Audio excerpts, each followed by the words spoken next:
Welcome to Five Writers, 5 Minutes. We are thrilled to be joined today by Maryam Master. Maryam's an author, a playwright, a screenwriter, and has written 3 middle grades, including her latest, Laughter is the Best Ending. She has written stage adaptations, written for TV drama and radio drama. And I'm very glad we've got her on board because today we are talking about how script writing ideas can help your own writing. And I'm really looking forward to hearing Maryam's take on that. First, though, let's introduce ourselves. I'm Sarah Armstrong. I'm Lian Tanner. I'm Deborah Abela. I'm Maryam Master. And I'm Zanni Louise. So script writing, which, yes, includes writing for the stage, writing for radio, TV, film, but drama, is often used by writers when they're working on a novel. And I've got to say that when I first started thinking about using some of the tools that script writers use, my writing really took off. And I'd say the first book I read that really introduced me to it many moons ago was Story by Robert McKee, who's a bit of a screenwriting guru, and it really transformed the way I wrote my first novel for adults. So in terms of how I use it now, there are many ways, but I'd say one of the most important kind of concepts that I borrow from script writing would be the idea of an inciting incident, which is the incident that sets your story in motion, the thing that happens that sets things in motion and mostly gives your character a problem to solve and gives them a really strong desire that is like the engine of the story.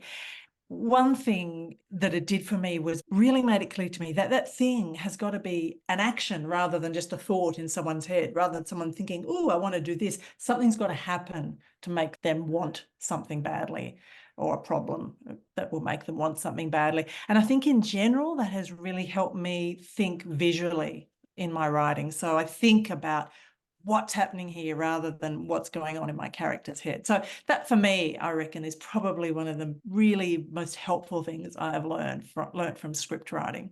What about you, Lian? I came across script writing ideas from a book called How to Make a Good Script Great. And again, it made a really huge difference to my writing. I think the main thing I learned about it was the whole concept of structure, because I vaguely knew that this thing called structure existed, but I didn't know what it was or how to do it. So that introduced me to the idea of the 3-act structure. And when we think about the 3-act structure, kind of traditionally, we think of plays on the stage and a curtain falling at the end of each act and all that sort of stuff.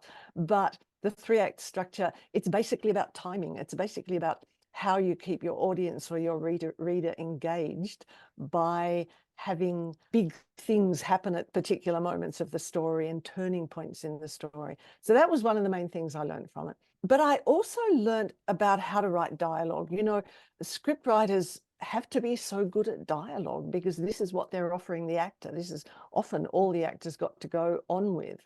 And so they learn not to be heavy-handed, not to use dialogue for info dumping, and to have lots of stuff going on underneath. So they're kind of the main things that I've got from it, I think. I love that, Lian. My actual very first job was working for the drama department at Network 10, when Network 10 used to have a drama department. So it's a very long time ago.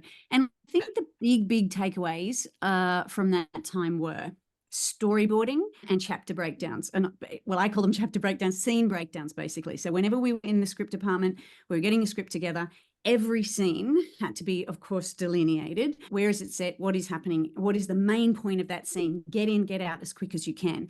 And that is actually what I try to do with novels. So once I'm sort of crafting the whole kind of 3-act structure, like Lian said, and I'm trying to kind of do my narrative arc and stuff, I'm also thinking, at what point do I stop? And what's going to be a really engaging point to stop that I can end that chapter and start the next one? So it sort of eventually blobs itself out, but I'm constantly thinking every single scene or chapter has to have a point to it.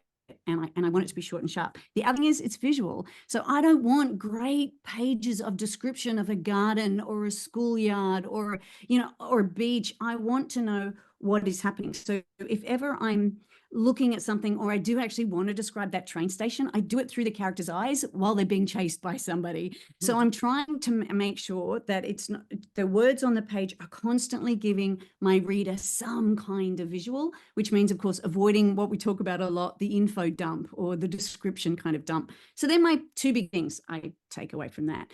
But Marion, let's hear from you. Well, Deb, it's funny. You guys have pretty much covered what I was going to say. And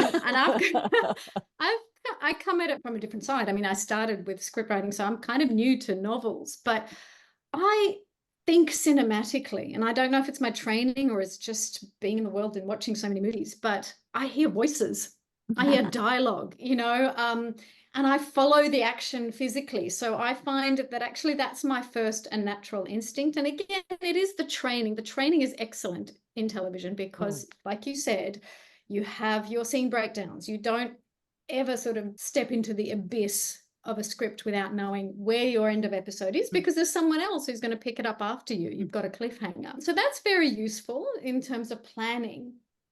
But it's a little bit of a mix when you're writing a book. It's not quite as structured as screenwriting. So I kind of know main things, and then you just leave a little bit of it to mystery. But in terms of techniques, and I think I just can't help but write in a cinematic way. The short sentences, I have short sentences, I have short chapters, and in some ways that's like cuts in film, Visually, I just want to move on and I want to see what's next. And I do write for the reluctant reader, because I have sons who are reluctant readers, but also because my own attention span is a little bit short. When I do come across a big chapter, which, like you said, is just description, I'm like, Yeah. So I guess it's a weakness and a strength at the same time. But in laughter, like I even went so far as, I don't know if you guys have seen this, I actually thought, I will lay it out like a script. I think it's really easy on the eye. And I think that sort of, especially for kids,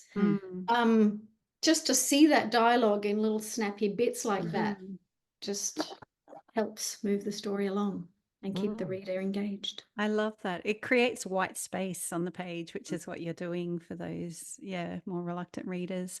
Yeah, I think like a lot of you, well, actually, I came to script writing before, novel writing as well. So writing plays through university and school and things like that, and just for fun as a kid. So I think I've always come to story through character and through dialogue. And those are the two things I probably like most about writing itself. And I have a lot of fun on the page doing that.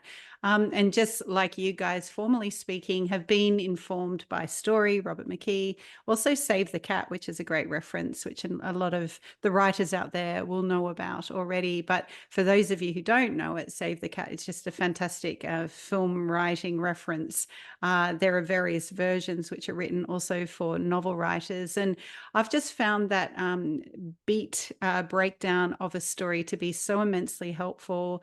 And I'll kind of do that before I do any of the writing itself. I'll do kind of a beat sheet for my story idea just to kind of test it out and see if it works like that. And then it'll just give me the opportunity to have enough of a grasp on the story to be able to sit down and free write it and just be completely immersed without thinking, oh, but what if it doesn't reach that climatic point or whatever it is? Because I feel like, well, the core beats are there. So hopefully it will be okay. And then I can just have fun. Thanks, Zanni. Thanks, everyone. So interesting. And it's like we all came to this notion of script writing. Well, Maryam got there first. We came to writing fiction, but all of the fiction writers sort of came to it at some point. So it's about planning, it's about structure, it's about keeping it visual. And I love the Save the Cat book too. There's one for Save the Cat for writing a YA novel that I found really useful. And Zanni, you also introduced me to a YouTube video guy talking about film structure, which I can't remember off the top of my head, but maybe Michael Arndt. We can put a link to it in the show notes as well. But it's Michael Arndt's Insanely Great Endings, and it was put onto me by Karen Comer, and it is totally changed the way I write because it's all structure wise. It's just so interesting. Yeah, really worth checking out if you're into structure, and it's for like a long form, for a novel rather than a story, but really worth checking out. Thanks everyone. So that's it for this episode. We are on YouTube. We are on your favorite podcast streaming service. We'll see you next time. Bye. Bye. Bye, everyone. See you.